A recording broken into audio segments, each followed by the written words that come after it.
কর্তামশাই, আমাকে ক্ষমা করে দিন, দয়া করে একটু দয়া করুন আমাকে।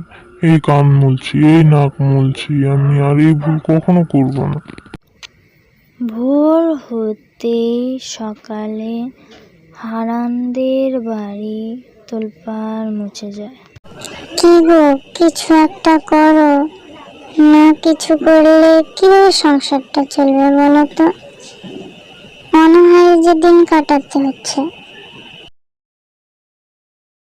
হ্যাঁ গো গিন্নি, সেটাই ভাবছি।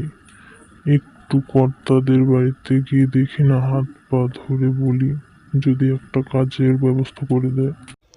হারান হাঁটতে হাঁটতে অনেকটা পথ এগিয়ে যাওয়ার পর সে মনে মনে ভাবতে থাকে, হায় ভগবান, কোনো যে কাজ পাচ্ছি না, কি করে যে সংসার চালাবো সেটাই ভাবছে।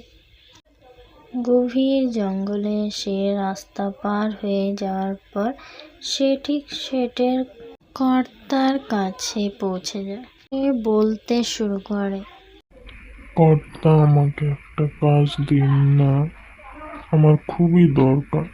হারান অনেক বলে কয়ে তার কর্তাকে রাজি করালেন এবং কর্তা ঠিক আছে, তাহলে সবজির ব্যবসাটাই কর।